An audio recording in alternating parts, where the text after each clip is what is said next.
성경 말씀 마태복음 13장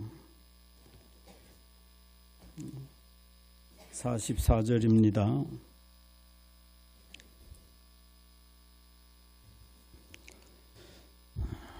44절에서 46절 말씀까지 우리 함께 보시겠습니다. 시작. 천국은 마치 밭에 감춰인 보화와 같으니 사람이 이를 발견한 후 숨겨두고 기뻐하며 돌아가서 자기의 소유를 다 팔아 그 밭을 샀느니라. 또 천국은 마치 좋은 진주를 구하는 장사와 같으니 극히 값진 진주 하나를 발견하며 가서 자기의 소유를 다 팔아 그 진주를 샀느니라. 아멘. 아멘이십니까? 네.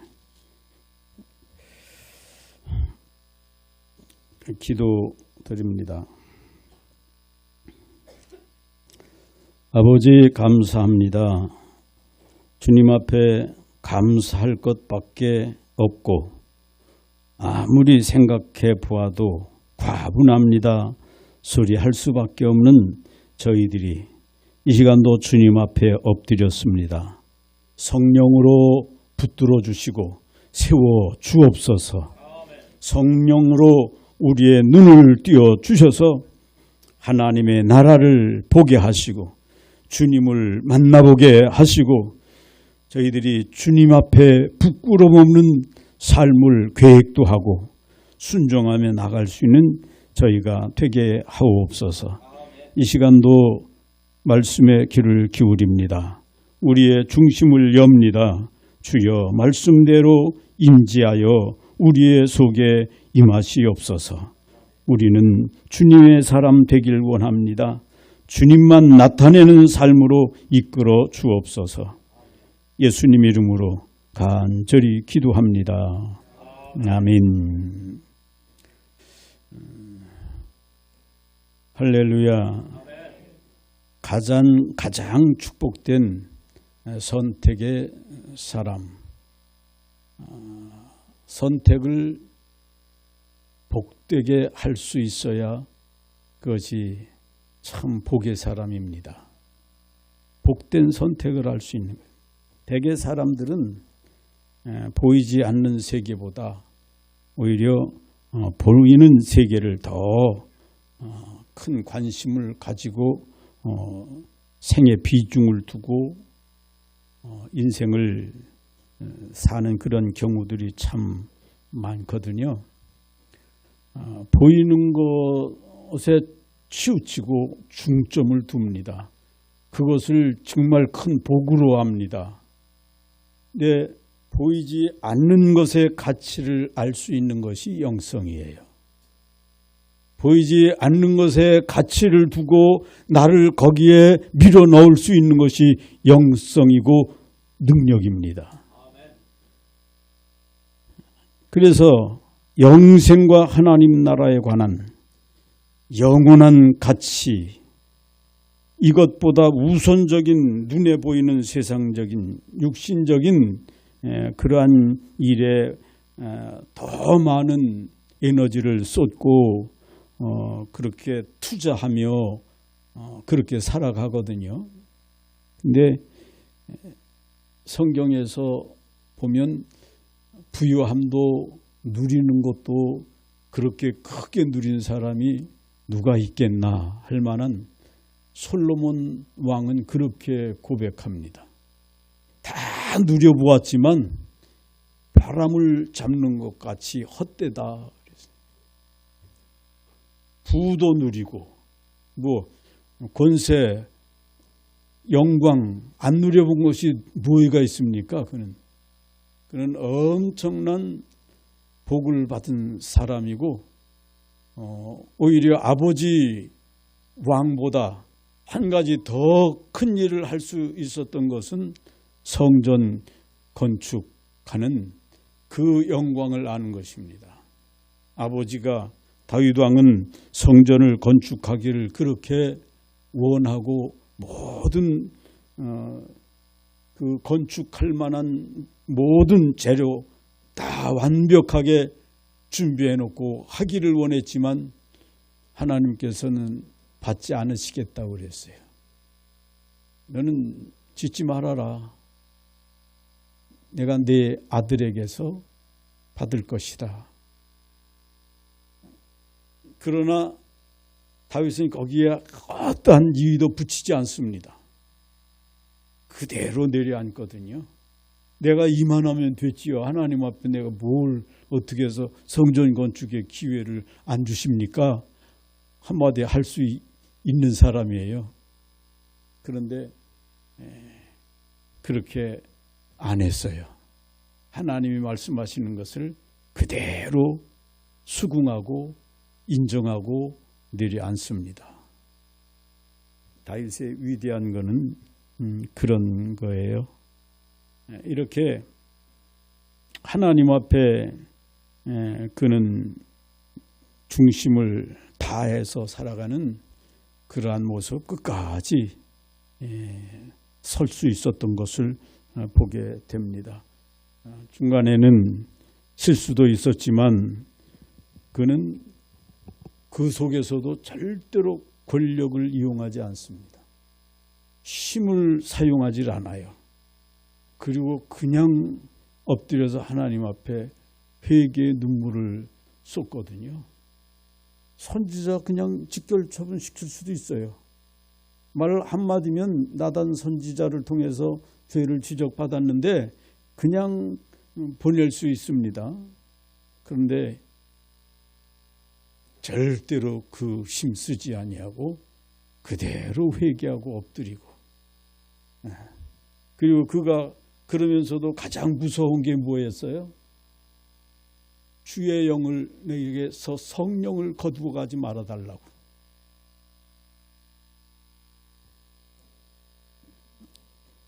하나님 앞에 엎드리는 겁니다. 성령이 떠나가면 저도 사울과 똑같은 사람이 되는 거예요. 사울 왕과. 저의 다른 점은 그거예요. 성령을 거두지 말아달라고 하나님 앞에 기도한 모습을 보게 됩니다. 이게 보이는 것, 보이지 않는 것, 이러한 것을 가치를 어디에 두느냐에 따라서 그 중심이 하나님 앞에 바로 설 수 있는가, 그렇지 않으면 내 사심 따라 나를 이끌어갈 그러한 사람이 되는가, 거기에 달려 있습니다. 성경에서 우리에게 보이는 것은 잠깐이고 보이지 않는 것은 영원하다고 그랬으니 여러분, 우리는 참 복 있는 사람들입니다. 영원한 것을 향해서 지금 가고 있잖아요. 그것을 지금 준비하고 있고 그것을 위해서 작은 일이라도 하고 있고 심고 있습니다. 심은 것은 반드시 거두는 겁니다. 네. 또 모든 육체는 풀의 꽃과 같고 모든 영광은 풀의 꽃과 같다. 풀과 같다. 육체는 풀과 같고 영광이 풀의 꽃과 같다. 베드로 사도는 그렇게 고백을 하고 있습니다. 본문에서 예수님은 우리에게 세상 살 동안에 부활을 비유로 해서 오늘 천국을 소개해 주셨습니다. 가장 복 있는 선택의 사람은 이 부활을 캐는 사람입니다. 영적인 부활을 발견한 사람은 복 있는 사람인데 똑같이 인생의 나그네 길에서 영적인 부활을 발견한 그러한 사람이 있고 영적인 부활을 발견하지 못하는 사람이 있습니다.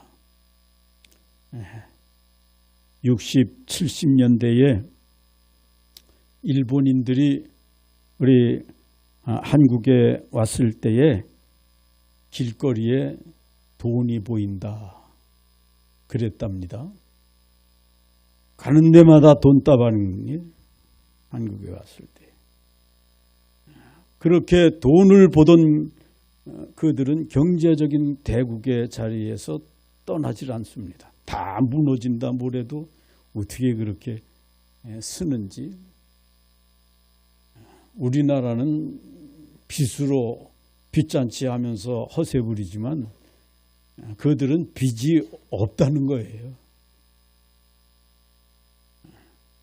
그리고 그들에게 쌓여진 돈이 얼마인지를 모른다고 할 정도로 그렇대요. 지금 돈으로 보는 것들이.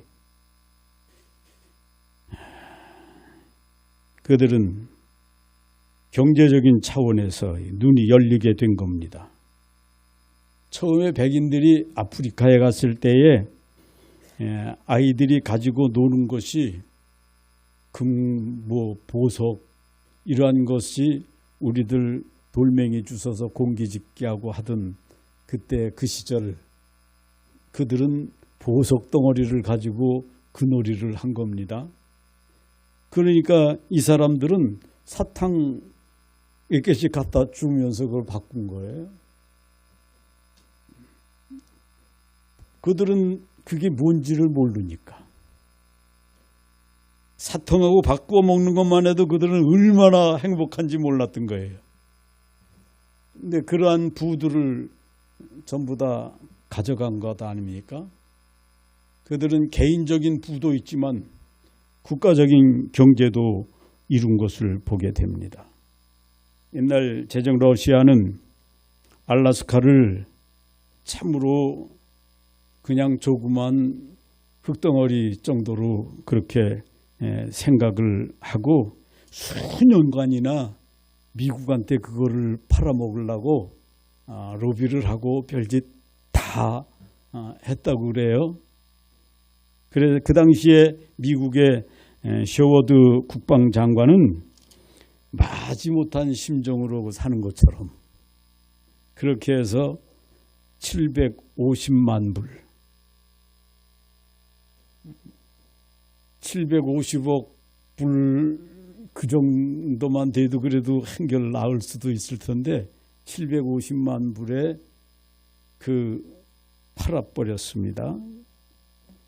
그는 사들일 때에 앞으로 100년 후에 이 땅이 황금 땅이 될 것이라고 이들은 내다보았습니다.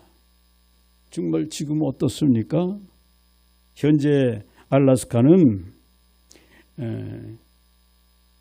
다른 모든 지하자원 엄청난데 그런 거 다 그냥 다 재해버리고서 그리고도 석유만 해도 세계의 제일의 매장량을 가지고 있다고 하는 겁니다. 이렇게 값진 것을 보지 못하면 가볍게 여겨버리거든요. 사람이 가장 소중한 것, 여러분이 생각할 때 내가 뭐가 얼마나 소중한 거 생각하십니까? 내게서 하나님의 형상이 있다고 하는 거예요. 내게 하나님 형상대로 지음받은 하나님의 형상이 있다고 하는 거예요. 이것이 믿어지십니까? 창세기에서 그러잖아요. 우리 형상대로 우리가 사람을 만들자. 그래서 하나님의 형상대로 만들어진 것이 우리요. 여러분과 저가 그렇단 말이에요. 이걸 몰라. 근데 그러한 나를 아주 소중하게 고귀한 존재로 하나님과 같은 존재로 만들어 주셨는데 그 만들어 주시는 하나님도 인정하지 않는 거예요. 그 하나님을 못 믿어. 그 하나님이 하신 말씀 그도 잘 믿어지지를 않아요. 그러니 인간이 얼마나 그렇습니까? 그리고 조금 좀 안다 그러면 뭘 그렇게 아는 게 많은지 그거 가지고 다 아는 것 같고 그렇습니다. 교회 안에서도 그렇잖아요. 교회 안에서도. 제가 교회 처음 개척했을 때에 당회를 5시간이나 했습니다.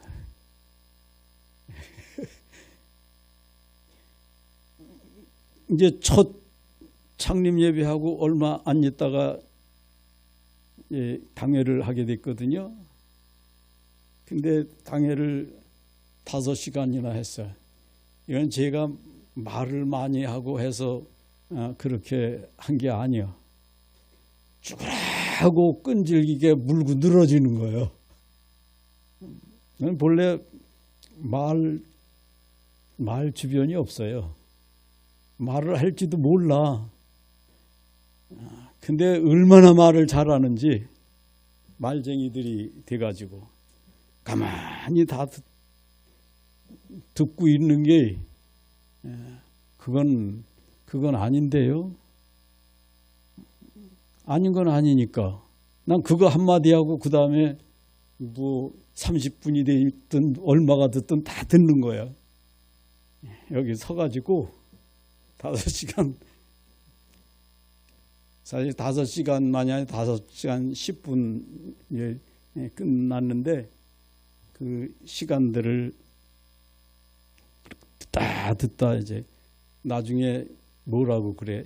저 세기신보다도 더하네. 그리고 나가더라고요. 그런 사람도 만나봤어요. 근데 이거는 하나님의 일이 아니잖아요. 바울 사도는 하나님의 교회는 뭐만 있다고 그랬습니까? 하나님의 교회는. 오늘 낮에도 말씀을 드렸는데 예만 있다고 그랬어요. 아니오는 없는 곳이 하나님의 집입니다. 그거는 하나님의 나라예요. 교회는 하나님 나라의 모형입니다. 하나님 나라의 모습으로 이 교회가 이루어진 거예요. 예수님을 우리의 구세주로 고백하고 하나님을 창조주로 나를 지으신 분으로 고백하고 그 하나님의 형상대로 지음받은 사람들이 그 형상을 회복해 가는 장소로 사용되어지는 것이 이 예배당이에요. 예배드리면서 그 하나님의 형상을 조금씩 닮아가는 거예요. 회복해 가는 거라 이 말이에요. 잃어버린 아담 그 할아버지가 참 굉장히 간이 큰 분이요. 그러니까 인간이 얼마나 간이 붙자고 하면은 얼마나 부을 수 있는가. 지금은 우리 하나님이 안 보이니까 그럴 수도 있지만 하나님과 함께 살았잖아요. 하나님과 함께 살면서 하나님을 보고 사는 그러한 속에서도 하나님의 말씀을 어기고 지멋대로 한다는 것은 이건 엄청난 사람이에요. 예. 간이 크다 그러잖아요. 간 부었다, 뭐 간땡이가 부었느니 그런 표현들을 쓰는데 이건 배 밖으로 나온 사람이에요. 그래서 우리까지 불행하게 만들고 그 속에서 그래도 하나님이 우리를 회복시키시고 그 나라로 이끌어 가시기 위해서 독생자를 보내주시고 그분을 통해서 우리와 만남을 주시고 하나님의 나라를 지금 우리에게 열어 보이시는 거예요. 그 하나님의 나라를 여러분 소중하게 생각하시나요? 정말 사모하십니까? 그렇지. 오늘 저녁에까지 나오신 거 보면 말 안 해도 그렇죠? 당연하지요. 세상에 재벌들의 세계가 아무리 좋아 보여도 우리만 못합니다. 그걸 인정하셔야 돼요. 저들은 우리같이 마음이 평화롭지도 못하고 행복도 없어요. 겉으로 보기에는 굉장한 것 같지만 없는 사람이 가장 편한 거예요. 그러니까 그 속에서도 가장 소중한 건 붙들었잖아. 하나님의 나라를 붙들고 나를 구원해 주신 구원자를 붙들고 그러니 이보다 더 행복한 것이 어디 있어요? 그래서 예수 그리스도는 우리의 보배입니다. 예. 고린도후서 4장 7절에 우리가 이 보배를 질그릇에 가졌으니 이는 심히 큰 능력은 하나님께 있고 우리에게 있지 아니함을 알게 하려 함이라 그랬어요. 우리는 뭐예요? 질그릇이잖아요. 질그릇에 보배를 가졌다고 하면 예수님을 모셨다 이 말이에요. 예수님이 정말 여러분의 보배이십니까? 네. 그거를 늘 고백을 할 수 있어야 되고 자신 있게 고백을 해야 돼요. 지난 주간에는 기도원에서 있었던 일입니다. 어떤 권사님이 뒤에 앉으셨어요. 그래서 이렇게 얘기를 걸더라고. 그래서 얘기를 좀 했지. 얘기를 하는데 그런 말을 해요. 예수님이 당신을 구원하신 구원자라고 믿어지십니까? 그래요. 그래서 아멘 그랬죠. 아멘 그랬지. 뭐 그럼 어떻게 뭐라고 그래요? 그랬어요. 그랬더니 그럼 다행이고요. 그래요. 그래 가만히 있었어요. 참 권사님은 참 보배를 가지셨습니다. 보배를 지니셨어요. 그리고 뒷말은 안 하고 가만히 있었어요. 그랬더니 나중에 절보로 이제 오전 시간 마치고 축도를 하라고 그래서 나가서 축도 식기도랑 함께 해서 축도를 했더니 목사가 아니면 축도를 못 하잖아요. 그러니까 나오는데 그냥 잘못했다고 죄송하다고 목사님인지 몰랐다고 그래요. 아니 그 목사에게 예수님이 당신을 구원해 주신 그런 분으로 믿어지시냐고 그렇게 물었으니 당신이 생각해도 그거 좀 너무 지나쳤던 것 같은가 보죠. 그래서 그랬어요. 권사님은 그러한 예수님을 모시고 자랑스럽게 누구에게든지 선포할 수 있으니 참 큰 은혜를 입으신 분입니다. 당신은 참 권사님은 대단하시고 훌륭한 분이에요. 그랬어요. 정말입니다. 예수님을 내가 그렇게 자랑할 수 있어요. 예수님이 자랑스럽습니까? 네. 그 자랑을 잘 할 수 있어야 됩니다. 베드로 사도는 베드로전서 2장 4절 7절에서 사람에게는 버림받으었으나 하나님께는 택하심을 입은 보배로운 산 돌이신 예수께 나아가.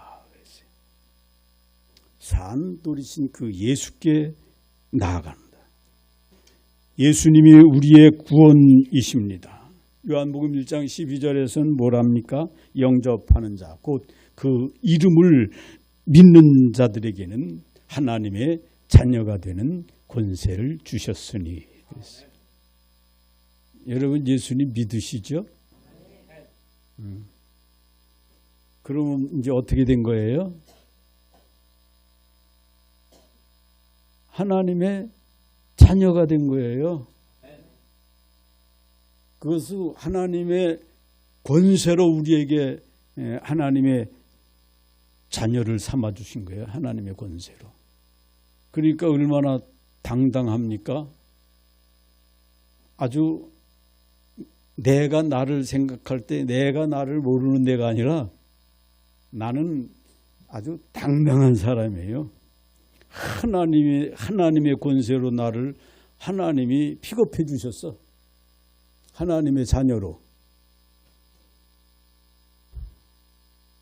그러니까 나는 참 자랑스러운 사람입니다. 그렇게 여러분 삶 속에서 나는 하나님 앞에 참 감사합니다. 그리고 나는 모든 사람들 앞에 자랑스러운 존재입니다. 하나님의 권세로. 그럴 때 그 소리 들으시는 하나님이 어떠시겠어요? 주시옵소서 소리 빡빡 지르고 하는 것보다 하나님은 다 기뻐하시고 흐뭇하신 거예요. 하나님의 권세를 인정해 드리는 소리 아니에요. 그러니까 늘 지혜롭게 하나님의 권세, 하나님께 영광을 돌리는 것을 내 마음속에서 참으로 기뻐하며 돌릴 수 있도록 그런 마음을 자꾸 키워내야 되고 그런 생각을 자꾸 할 때에 이거는 천만마디로 하나님 앞에 구하고 악을 빽빽 써가면서 달라고 하는 것보다 하나님을 더 기쁘게 해드리는 일입니다. 하나님을 참으로 기쁘시게 해드릴 수 있으시기 바랍니다. 문제는 아무나 예수를 믿는 것이 아닙니다. 예수 없이 영원한 천국도 없습니다. 그래서 이 데살로니가후서 3장 2절에서는 그렇게 말씀합니다. 우리는 부당하고 그리고 악한 사람들에게서 건지시옵소서 하라. 그리고 믿음은 모든 사람의 것이 아니니라. 모든 사람들이 다 믿음을 가지는 게 아니라는 거예요. 주는 미쁘사 너희를 굳건하게 하시고 악한 자에게서 지키시리라. 악한 원수들이 우리를 삼키려고 할지라도 하나님은 지켜주십니다. 천군 천사들을 대동하시고 지켜주신다.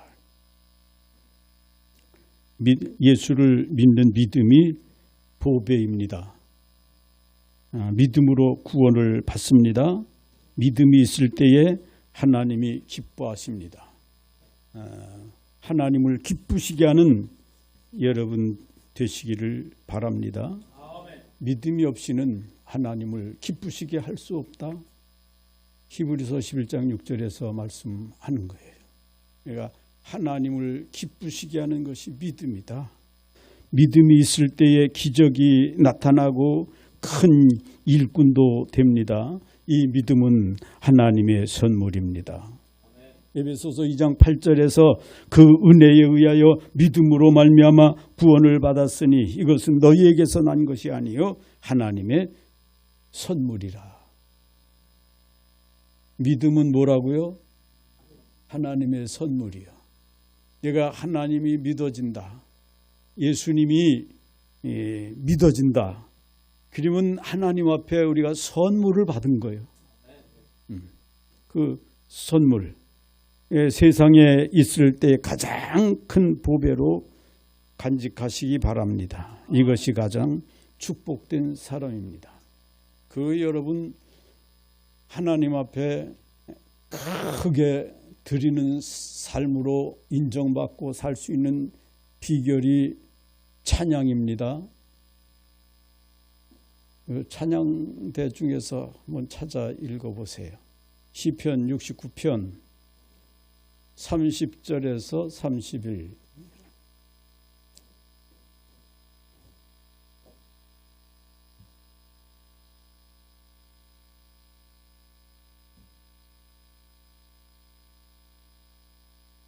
찾으셨으면 읽어보세요.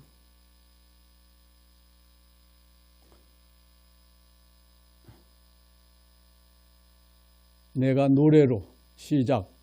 내가 노래로 하나님의 이름을 찬송하며 감사함으로 하나님을 위하시라 하리니 이것이 곧 뿔과 굽이 있는 황소를 드림보다 여호와를 더욱 기쁘시게 함이 될 것이라. 할렐루야. 찬양이 어떤 거라고요? 큰 소 한 마리가 얼마나 될까요? 소 안 기르니까 잘 모르시냐? 그 소 이렇게 관리하고 하는 분들 얘기 들어보면 큰 황소들 그런 것들은 1,000만 원이 넘는다고 합시다. 숲소, 큰 숲소들. 매일 찬양한다고 해봐요. 그러면 매일 그 큰 황소를 하나님께 드리는 것보다 하나님이 어떻게 하신다고? 더 기뻐하신다고 그러잖아요. 우리가 하나님 앞에 물질을 드리고 하는 것을 하나님이 기뻐 받으시고 그건 축복의 씨앗들입니다. 그런데 하나님을 더 기쁘시게 하는 것이 찬양이라고 그러십니다. 아마 매일 여러분들 소 한 마리씩 가지고 나와서 나한테 드려라. 큰 소는 아니라도 송아지라도 매일 제단 쌓을 때 주일마다 끌어다 드려라 그러면 안 나오실 분도 아마 많을 거예요. 그렇지 않을까요? 하나님 앞에 예배 드리러 나갈래도 가진 게 있어야지. 송아지 끌고 갈 것도 없고 어디 가서 사오자니 돈도 없고 핑계댈 일들이 엄청 많을 겁니다. 그런데 찬양은 매일 할 수 있어요, 없어요? 있어요? 정말?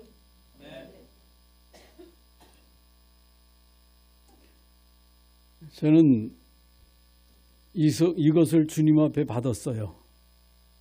이 말씀을 이거 그냥 성경 읽어가면서 했지만은 이 말씀이 찬양으로 하나님께 드리고 하나님이 찬양을 기뻐 받으신다고 하는 이 사실을 깨달은 건 얼마 안 됐습니다. 제가 은퇴를 앞에 놓고 어떻게 은퇴 후에 어떻게 할 것인가 하는 거를 고심을 좀 했어요. 모이면 그 얘기니까. 은퇴 앞두니까 그냥 모이면 은퇴할 사람들, 은퇴한 사람들 다 얘기가 맨 그 소리입니다.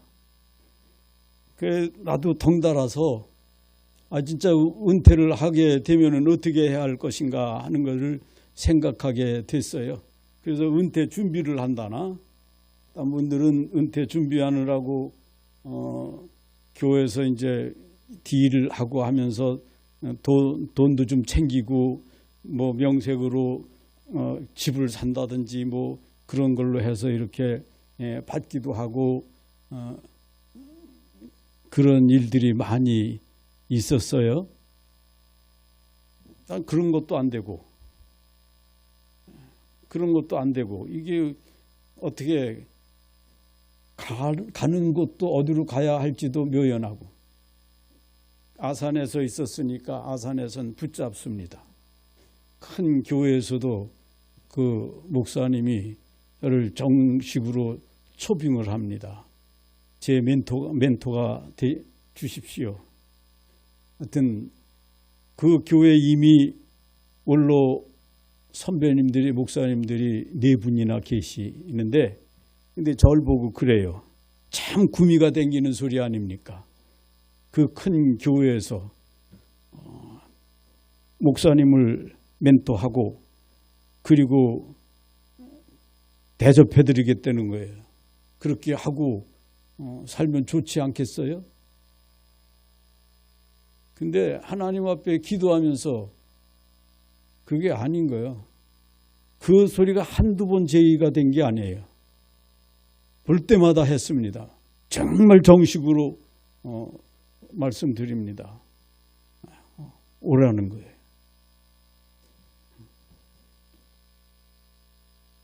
얘가 담임 목사에게 원로 목사가 뭐라고 멘토를 합니까? 이것저것 뭐 이렇게 했으면 좋겠습니다 하면 한두 번은 들을지 모르지만 그 다음에는 그 안 될 얘기거든요.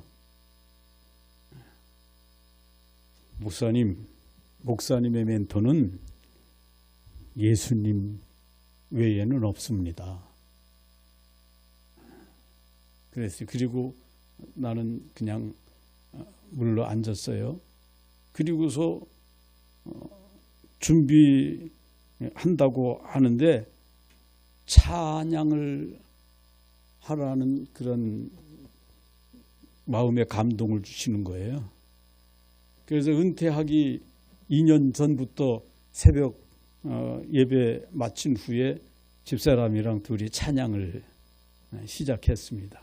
매일 아침 찬양 1시간 하고, 그리고 이제 운동 좋아하니까 아침에 나가서 운동하고 들어오고, 그렇게 해서 은퇴하기 2년 전서부터 시작한 찬양은 지금까지 이어지고 있습니다. 매일 1시간, 처음에는 뭐 은퇴하고 나와서 그때는 많이 했어요. 찬양 한 번 시작하면 2시간 이상, 또 넘어가서 2시간 반, 3시간, 4시간 20분 그렇게 찬양을 하는데 하나님이 엄청 힘을 주시는 거예요. 여러분 찬양 앉아서 그냥 여기 서서 계속 큰 소리로 찬양해 보세요. 쉽지 않습니다.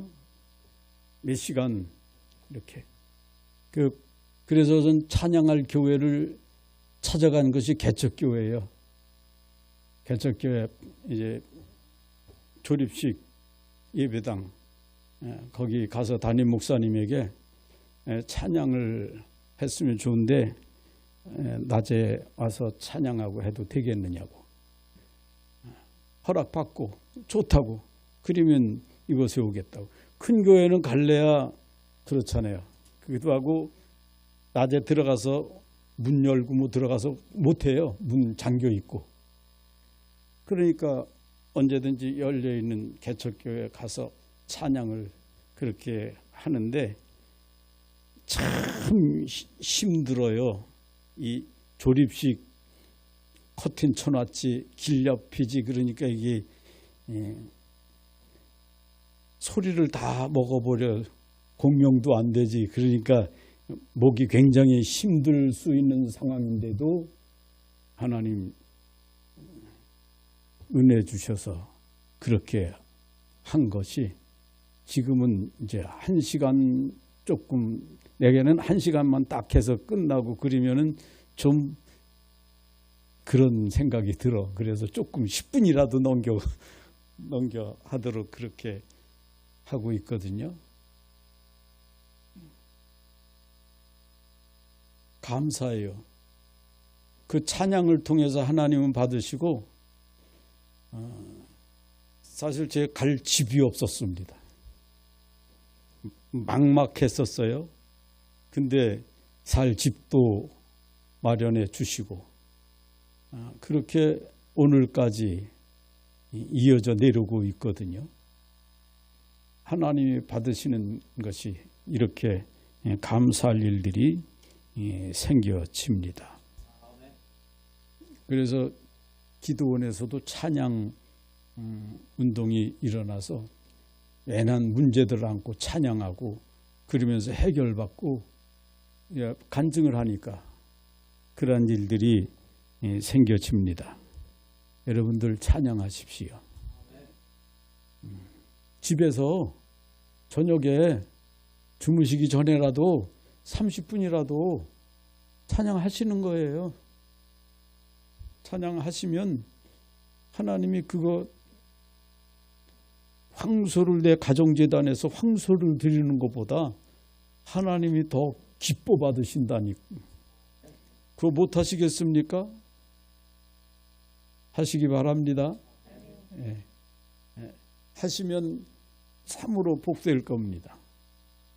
참으로 복되고 그 찬양 속에서 감사함이 넘치. 그렇게 4시간 넘게 찬양하고 그렇게 집으로 돌아오면서도 그래도 중얼중얼 길에서 중얼중얼 같이 저 사람이랑 찬양 이렇게 웅얼웅얼 대면서 오는 거예요. 감사하고 그보다 행복한 게 어디 있습니까? 그 행복 같이 누리기를 바랍니다.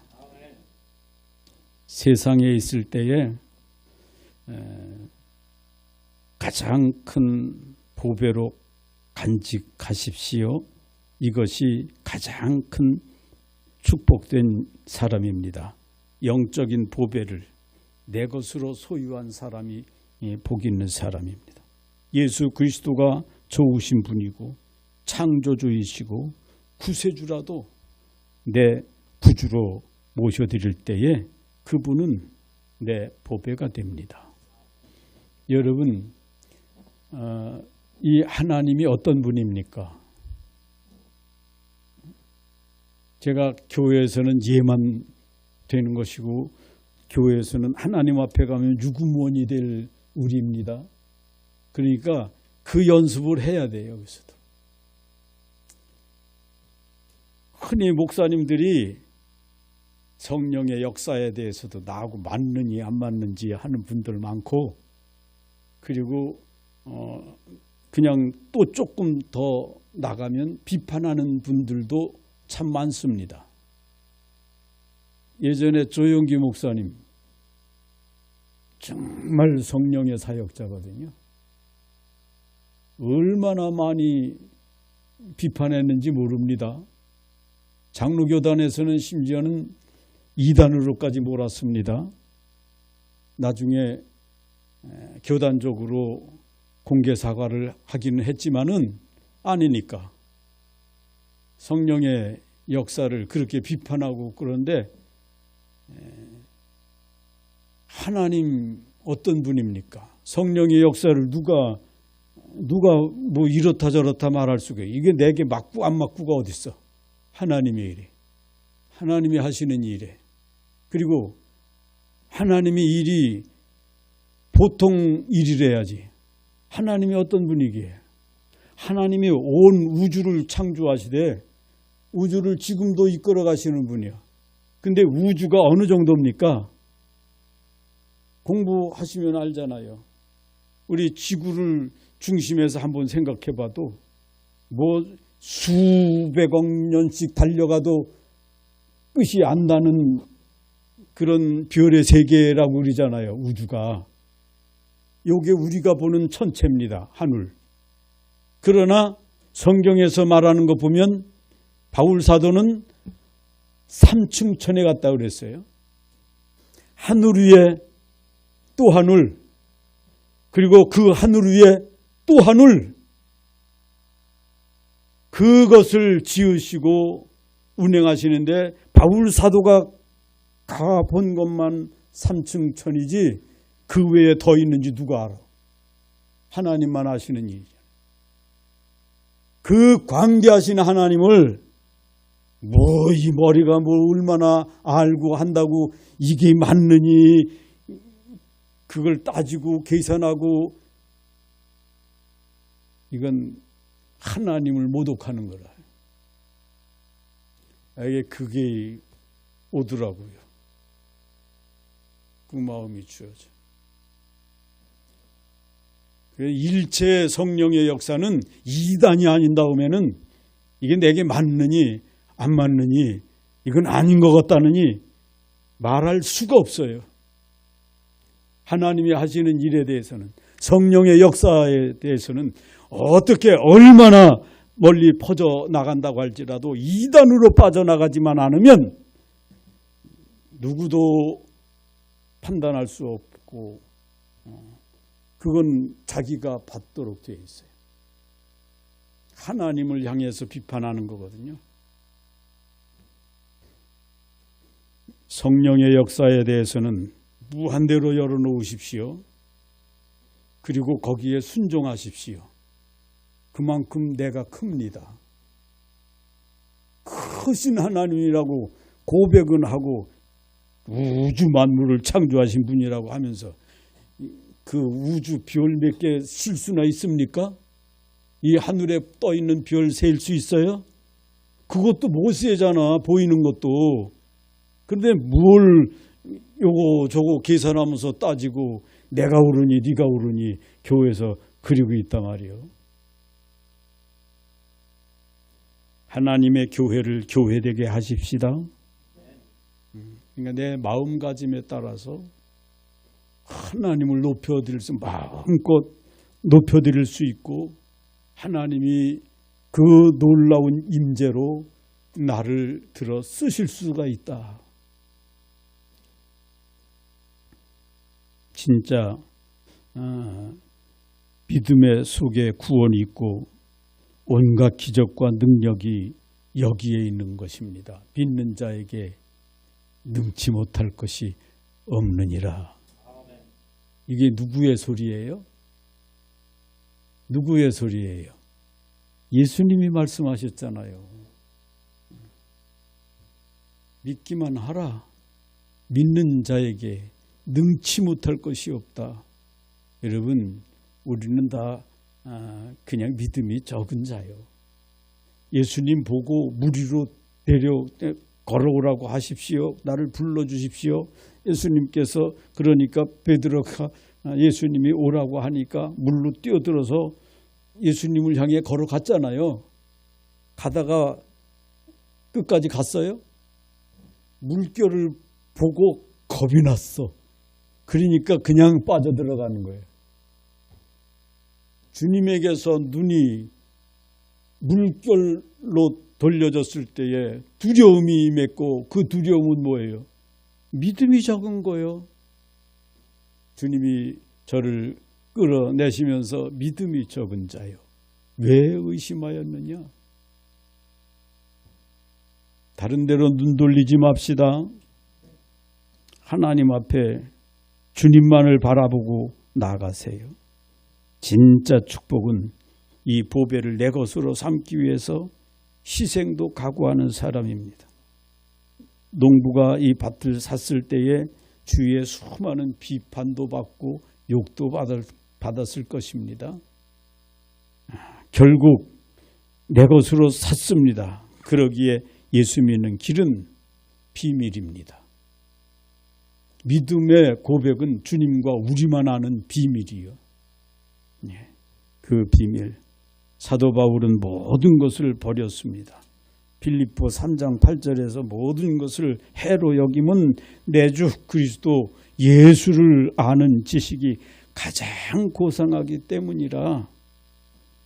저는 그때 당시에 유학자입니다. 유학을 했어요.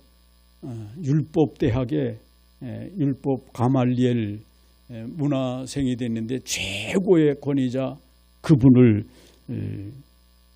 스승으로 모신 사람입니다. 그때 당시에는 최고의 석학이라고 그랬어요. 율법의 아주 대가였습니다. 그리고 율법에 흠이 없는 사람이라고 그렇게 사울을 칭했습니다. 바울을.